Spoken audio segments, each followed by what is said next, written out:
అందరికీ హాయ్ అండి. ఈరోజు సఖీ వంటగదిలో ఇలా బీన్స్ తోటి ఒకసారి ట్రై చేయండి. చాలా అంటే చాలా రుచిగా ఉంటుంది. బీన్స్ తినని వాళ్ళు కూడా చక్కగా తినేస్తారు ఈ విధంగా చేసి పెడితే. ముందుగా ఇక్కడ నేను పొయ్యి పైన ఒక కడాయి పెట్టుకొని ఒక గుప్పెడన్ని పల్లీలు వేసుకున్నాను. వేసుకొని ఇవి లో ఫ్లేమ్లో మంచిగా వేయించుకోవాలి. ముందుగా వేయించుకున్న తర్వాత ఇవి ధనియాలు ఒక 3 టీ స్పూన్లు వేసుకోవాలి. కొద్దిగా ఒక 5-6 ఎండుమిర్చి వేసుకోవాలి. మీ కారాన్ని తినేదాన్ని బట్టి వేసుకోవాలి. ఎండుమిర్చి వేసుకొని ముందుగా ఇవి వేయించుకోవాలి. తక్కువ మంట పైన వేయించుకోండి. ఇవన్నీ ముందుగా వేయించుకున్న తర్వాతనే దీంట్లో ఒక 2 టీ స్పూన్ల నల్ల నువ్వులు వేస్తున్నానండి. మీరు తెల్ల నువ్వులైనా వేసుకోవచ్చు. ఇవి కూడా వేసుకున్న తర్వాత ఒక 2 టీ స్పూన్ల కొబ్బరి పొడి వేస్తున్నాను. కొబ్బరి ముక్కలైనా వేసుకోవచ్చండి. ఎండు కొబ్బరి అయినా వాడుకోవచ్చు, పచ్చి కొబ్బరి అయినా వాడుకోవచ్చు. కొద్దిగా చింతపండు వేసుకోవాలి. ఒక 2-3 రెబ్బలంతా చింతపండు వేసుకోవాలి. వేసుకొని ఇవన్నింటిని చక్కగా వేయించుకోవాలి. ఇప్పుడు కొద్దిగా ఫ్రెష్ కరివేపాకు వేస్తున్నాను.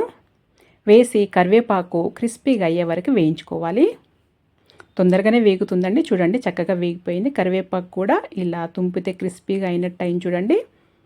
ఇలా వేపుకున్న తర్వాత అది చల్లారనివ్వాలి.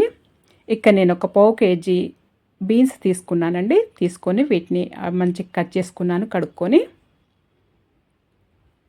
ఈ విధంగా చిన్నగా కట్ చేసి పెట్టుకున్నానండి. ఇలా కట్ చేసుకుంటే పిల్లలు కూడా చక్కగా తినేస్తారు.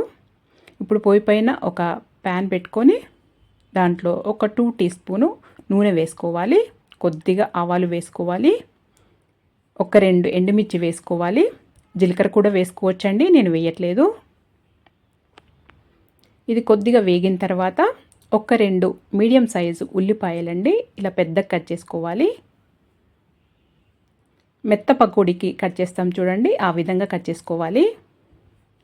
ఇలా కట్ చేసుకొని ఈ ఉల్లిపాయలు వేసుకొని ఈ ఉల్లిపాయలు కూడా కొద్దిగా వేగనివ్వాలి. సగం వేగితే సరిపోతుందండి. ఇవి ఉల్లిపాయలు సగం వేగిన తర్వాత ఒక 1/2 టీ స్పూన్ పసుపు వేసుకోవాలి. మనం కట్ చేసి పెట్టుకున్న బీన్స్ కూడా వేసుకోవాలి.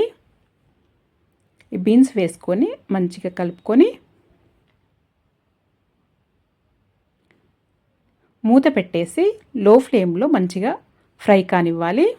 అంతవరకు ఇది మసాలా చల్లారిపోయిందండి. ఇలా మిక్సీ జార్లో వేసుకొని మిక్సీ పట్టుకోవాలి. ముందుగా ఈ మసాలాను మిక్సీ పట్టుకున్న తర్వాత ఒక 7-8 వెల్లుల్లిపాయలు ఇలాగే పొట్టుతోనే వేస్తున్నానండి. ఆన్ ఆఫ్ చేస్తూ మిక్సీ పట్టుకోండి. దీంట్లో కొద్దిగా వెల్లుల్లిపాయలు ఎక్కువ వేసుకుంటేనే టేస్ట్ చాలా బాగుంటుంది. ఇలా మిక్సీ పట్టుకోవాలి. ఇలా పట్టుకొని పక్కకు పెట్టుకోవాలి. అంతవరకు ఇది ఫ్రై అయిపోయిందండి. కొద్దిగా మధ్య మధ్యలో చూసుకుంటూ కలుపుకుంటూ ఫ్రై చేసుకోవాలి. ఇలా మధ్యలో ఒకసారి కలిపి మళ్ళీ ఫ్రై చేస్తున్నానండి మూత పెట్టేసి.